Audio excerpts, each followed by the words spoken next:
Fala galerinha, beleza? Professor William Mantegão para mais uma semana aqui de dicas para a prova da FUVEST. Se você não viu os vídeos anteriores, corre aí no canal, dá uma sacada nos vídeos, tá? Aproveita, vai na descrição de cada um deles, baixa o link aí dos materiais e bora fazer esse ano o seu último vestibular. Se você também vai fazer Enem, vai fazer Unicamp, vai fazer UFO, tem vídeo para todas essas aí. E agora, para de enrolação, toca a vinheta!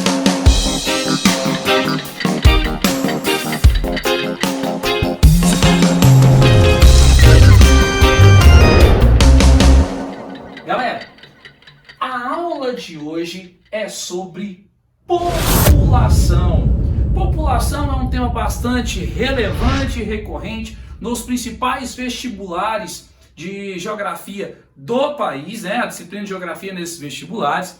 E é um assunto que pode aparecer de várias formas. E aqui eu trouxe para vocês um esquema com os principais conceitos, as principais linhas que podem ser perguntadas, para que esse ano você não seja surpreendido por nada. Não se esqueça de ir na descrição do vídeo, baixar o material específico para a FUVEST. Professor, eu vi que no seu canal tem esse tipo de aula de demografia. Tem, mas esse aqui são dos exercícios específicos, a forma como a banca da FUVEST trabalha. Bom, a primeira coisa que nós temos que lembrar é que população a gente divide ela em absoluta e relativa. Quando nós trabalhamos população absoluta, é o número total de habitantes de uma área, beleza? E população relativa seria a população pela área. Então a gente trabalha o conceito de densidade demográfica. Então, população absoluta traz aquela ideia de país populoso. Então o país tem uma população absoluta grande, né? E aquela ideia de povoado é quando você tem uma boa distribuição da população no território. Então, às vezes, você tem um país populoso e pouco povoado. No caso do Brasil, do Canadá, né? Observamos a China. Fechou? Então, a população absoluta é grande, mas a distribuição no território não é legal.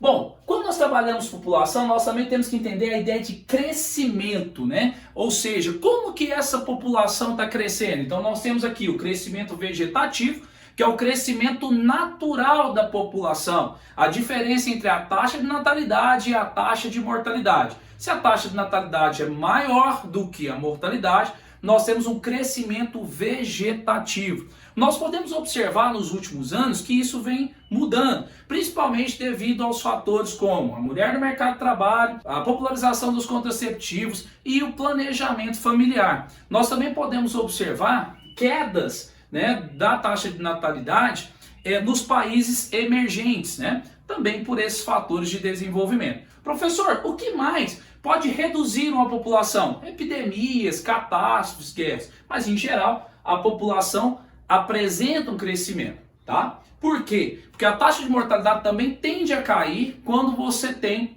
uma população em desenvolvimento, a sociedade com maior qualidade de vida. Professor, se a minha população está ampliando a sua longevidade e está reduzindo a sua natalidade, o que isso pode gerar? O envelhecimento da população. Bom, saldo migratório é quando nós temos um maior número de imigrantes do que emigrantes. Aí tem um crescimento.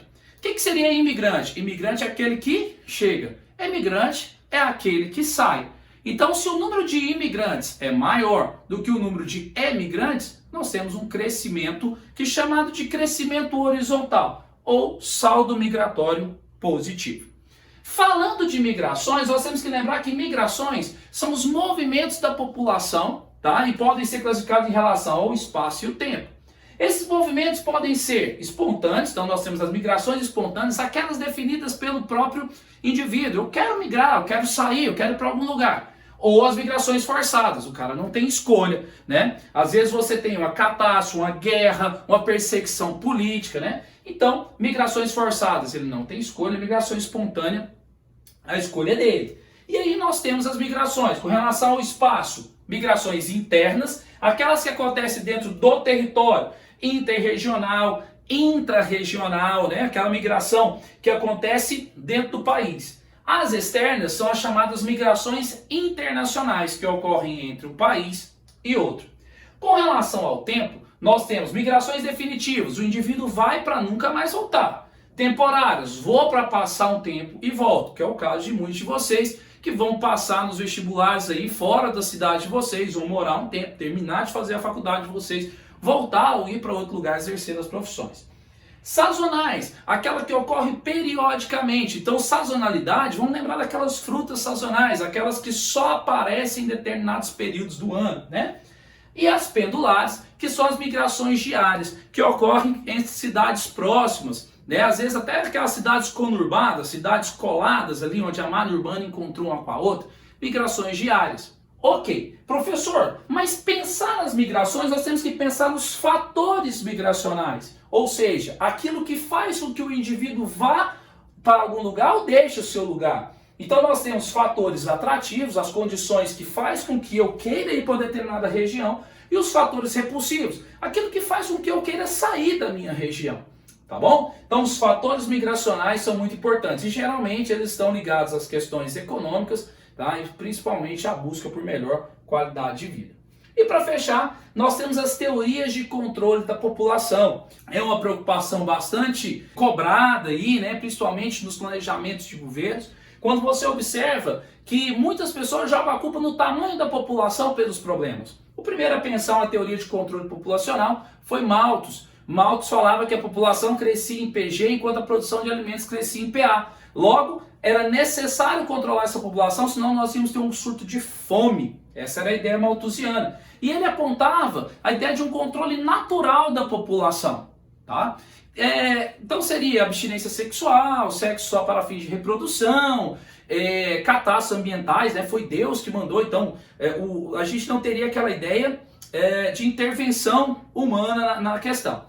Porém, essa teoria ela cai por terra devido à evolução tecnológica dos meios de produção, que faz com que nós tenhamos uma produção de alimentos 3 vezes maior do que a necessidade da população mundial. Afastou a ideia de fome por falta de alimentos. Professor, mas nós ainda temos fome.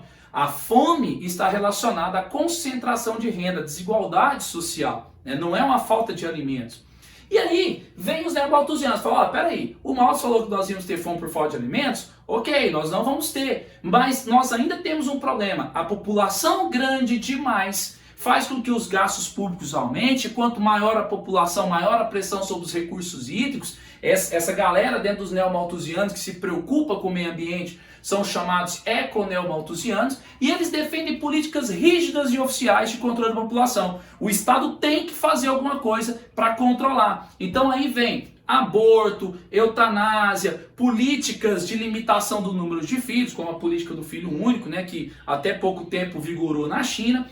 E, por último, nós temos uma galera que critica todos esses, né? A teoria reformista, também chamada de teoria marxista, que fala que o problema da população não está no seu tamanho, e sim na concentração de renda, né? E sim na desigualdade, que a questão seria a educação da população, o planejamento familiar para as melhores condições. Beleza? Galera, enfim, esses são os principais focos, né? Nós também podemos lembrar aí, deixa a dica para vocês, estude pirâmides etárias, né, que é o gráfico de representação da população, dê uma sacada em gráficos, que é muito importante as leituras de gráficos aí, para que você possa fazer esse ano a sua última prova. Não esqueça de deixar o seu like no vídeo, baixar o seu material e estudar muito, porque esse ano vai ser o seu último vestibular. Forte abraço, até semana que vem. Valeu!